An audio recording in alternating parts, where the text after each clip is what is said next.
Hivyo Shenzo una akili kweli wewe?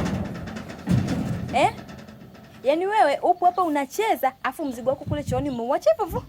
Umemwachia nani ule mzigo? Shenzo sinaongea na wewe lakini wewe. Kule chooni mzigo umemwachia nani kwa jigani hujaflash? Lakini dada, mimi sijaacha mzigo chooni, nimeflash. Umeflash saa ngapi wakati wewe ndio ulikuwa wa mwisho kuingia chooni Shenzo wewe, afu umeuacha vile vile afu unasema umeflash.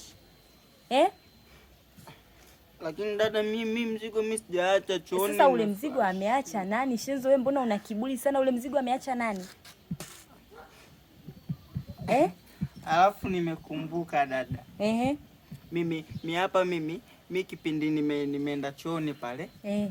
Kiasa nilivyoingia, wakati nilivyotoka tu nikamwona baba ameingia chooni na yeye. Mungu wangu. Kwa hiyo Shenzo unamaanisha ule mzigo ameuacha baba?